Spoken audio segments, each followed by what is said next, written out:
Squirrels are so weird. Weird, right, Smokes? Random jobs numero 10, no, 1. The wineberry, and I think the cultivated blackberry behind it, both of them do not want to grow up our arbour. So I've got some string. Try to use hessian string as much as possible now in the garden because biodegradable in the long run. You really, if you're going to do this job and you want to do it permanently and it'll never kind of stop, I would go for kind of a plasticated wire, but this will do the job just to kind of get this to go up. So I'll show you what I do. So I fixed the wineberry in place and then I've just tucked this one behind the arbor thing. I don't know whether it will last. I can get a bit more behind it, there we go. And then hopefully it will weave its way in and out. One job down. Look at this gorgeous delphinium. I don't often get delphiniums to flower. Normally they get eaten by snails, but so happy that this one has. This is part of the Magic Fountain group of delphiniums, and this one is a Magic Fountain cherry blossom, and it does kind of look like cherry blossom. This other one's about to flower too, fingers crossed. And my red hot pochas, looking like they'll open up in the next few days. Every day I'm moving these guys out into the sun. My one courgette, my one bean that survived, my 3 tomato plants. I think I'm going to have another go in my potting video at planting some more beans, because it's so sad that not many of them took. Hey boy, are you modelling the seedlings for me? Face up. Oh, happy cat. Constant shadow while I'm in the garden, just follows me around until he finds something more interesting to do. Bye, Smokes. Ignored. So this one was a definite win out of the surprise plant selection. I think it's probably related to this one down here, my black spleenwort. But it's definitely a different coloured leaf. So I'm just working out where to put this. There aren't many gaps. I think I've spotted a gap somewhere over there, so I will go see how to look there. It is completely root-bound, that's amazing. I love the colour, it's kind of purpley.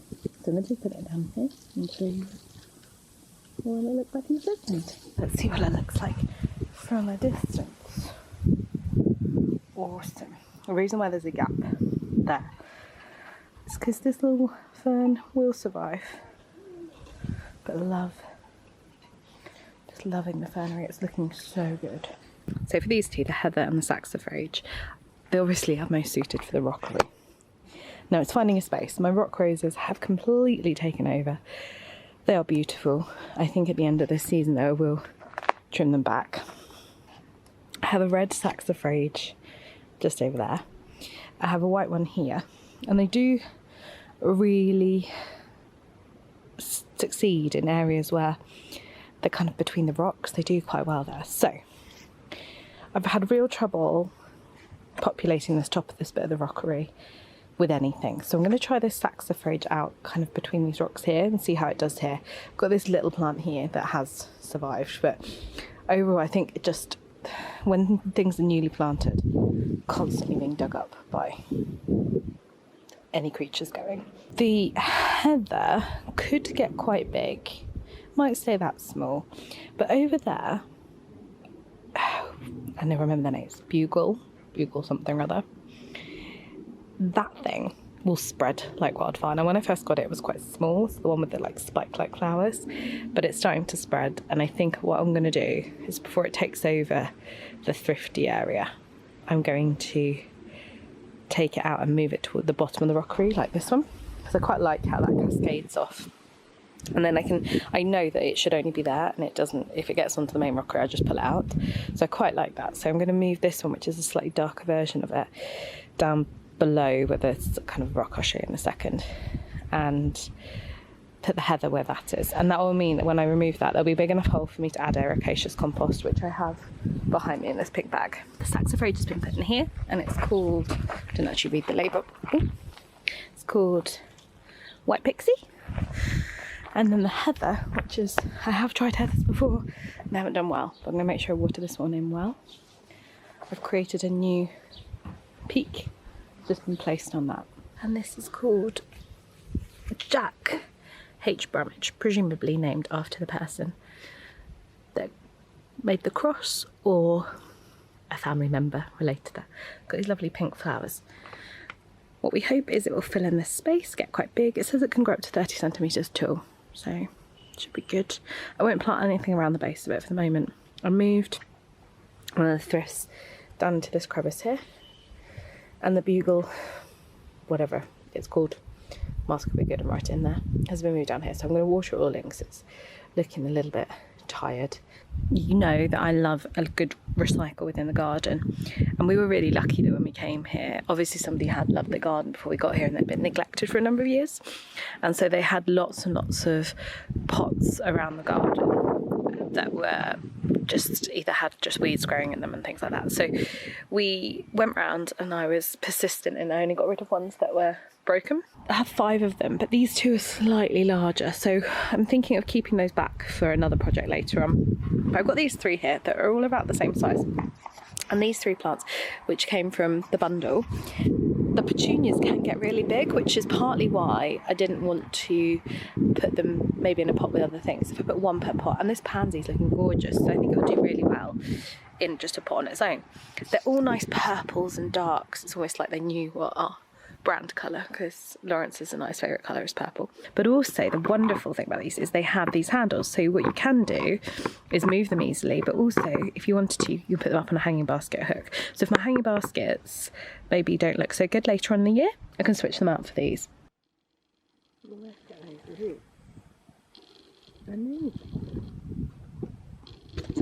So I've watered them in, I've added some more soil because I haven't quite added enough. And they're going to live here, just on the corner of the patio. Because therefore, I have a nice view from my office window over there, so I can see them growing. But I'm quite pleased with that. I think they'll fill those pots quite easily. Next thing I'm going to try out is planting on this. These grow 1 metre tall, so quite tall. They're great for bees, which is fantastic. So what I'm thinking is, I lost delphinium there, well, I lost the flower spike. It's still growing, but I don't know if it'll flower. And I definitely lost one there, it got eaten by slugs. So I'm thinking of putting 1 Rebecca there, should be quite tall in the back. 1 Rebecca behind Montbretia, I think it's Montbretia in front of it. And then another one in this kind of gap. This one will go in that gap there. They should therefore grow taller than what's in here currently. I've really put the red hot pickers too far forward to begin with, because they can get quite big. And the one at the end is really big.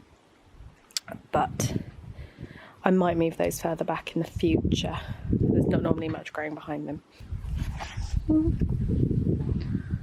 Look at this guy.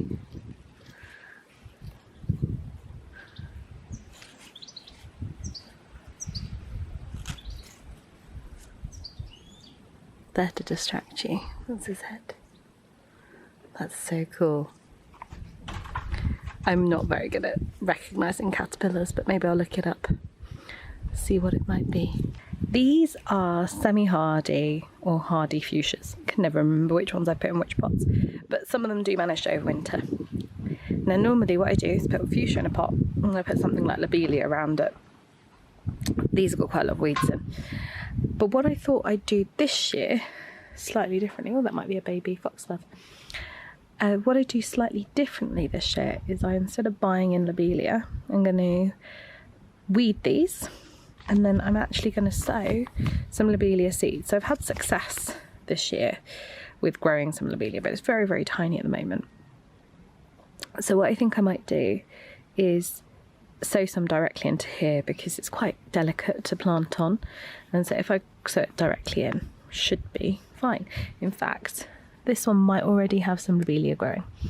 Those little tiny seedlings, they look very similar, but lots of seedlings look the same. But either way, they need weeding first. Then I'll sow some of these, and then I'll top dress them, because you'll see the soil levels dropped a little bit across the year. These seeds are absolutely tiny, easily blown away. So these are much more ornate than the side fuchsia, fancy fuchsias. They're not as hardy as that one around there. That one, as I said, we hacked it completely back and it grew back relentlessly. But they will come back, and you can see they're growing back from old growth now, looking pretty okay. So we're going to weed them, sow the lobelia, and move them somewhere maybe a little bit sunnier to kind of encourage the lobelia to grow. So top dress them, put the lobelia seeds on, put some soil on top, and then I've put them over here underneath the feeder. One thing that I have got for these larger containers is these little rubber circles which you stand the pots on. Like you put 3 under each. They're really designed to go on decking, but I'm still a bit nervous about putting them on decking. So I'm trying them out on the paved area and then seeing how much kind of dirt and grime collects underneath, because what they're doing is preventing water collecting, which could rot decking. But I just don't want to try it out and then have a rotten bit of decking. So I'm going to try them out here, see what happens to the paving underneath them after a few months as a trial. But here they all are, sitting together. Now identified berberis. This is a berberis. It's got a little thorn on it, will grow into quite a big bush. And this little thing, which isn't doing so well at the moment, but hopefully we can rescue it. We're not sure what it is at the moment. Hopefully, as it grows and maybe flowers, we'll find out. So this tray is going to be probably used in the front. I've got a nice front bed that I want to make into a lavender and hebe bed. Some of these are quite low growing, certainly these low growing daisies and veronica could go in there. The papaver poppies can deal with quite dry conditions, so maybe front garden's best for them. And then these daisy like things, haven't decided where yet. Maybe in this bed? We shall see. So these ones are going to probably go in the front bed. Not sure about these 3, but the rest of them I think will find spaces in my front window bed and maybe elsewhere around there. So there is one final project I'm going to do, which is recycling some plants that otherwise I'd be pulling up, because you wouldn't like to do that. All of these plants growing here, or the majority of them, these ones with the round leaves, are what we call English marigolds, and they seed like nobody's business. They grow everywhere, but they have these beautiful orange flowers, and they are really good for bees. The only issue I have with them is they are prolific, and they seed everywhere, and you get lots and lots of babies, and I end up weeding them. And I don't really want this bed to have them in. I want to have lavender and rosemary and sea hollies. So what I'm going to do is I'm going to pull up these, and I think I've got a project that they'll be good for. Look how resilient they are, growing between the paving. That's a weed. This one's a weed. Remember, a weed is just a plant growing in the wrong place. But these are English marigolds. These are the pots that I'm planning on putting them in. Now these are proper terracotta pots. I got them because for our wedding, they came with a base. A terracotta base they sat inside, and I used the terracotta bases to create my table centre decorations. But then I was left over with 12 of these size pots. Now I have tried growing things in them. The issue with terracotta compared to plastic is, although terracotta is much better for the environment and I'd love to have lots more terracotta pots, is they're very porous. You can almost see that by the amount of algae. They're starting to weather, which I've brushed them off a bit, but I'm going to leave the weathering on there. They're really porous now. That can be good because lots of people argue that roots need to be able to breathe and you don't want them to get too waterlogged and saturated. But I don't water my garden enough. And so what was happening is when plants were put in these, they were drying out relatively quickly. Now, I just put the wrong kind of plants in there. I put plants that just didn't want to be dry. These English marigolds, which I have a whole pot of, love dry conditions. They'll grow almost anywhere, they'll survive anywhere. So I'm thinking that they might look really nice in these pots because they do droop over, so they kind of cascade over. So I'm going to fill them up, put them in, and then in a few weeks time, months time, then when they're in flower, hopefully I can update you and see. There's lots of hopefullys in this garden, but that is the thing with planting, you don't know whether it will succeed or not. But in the future there'll hopefully be some lovely pots full of English marigolds, which maybe I can even give away to people because my garden is starting to get quite chocker. So I will show you them once they're all in place. So they look a bit of a disaster. Later on they should perk up, which would be good. I've watered them in. So really that was just kind of like bits and pieces around the garden, putting things in. As I said, I'm going to do a project with the front bed in the future. But mainly I just want to say thank you so much for tuning in, and if you've got any comments, please leave them below, and just thank you for watching. I hope you have a delightful day. Bye!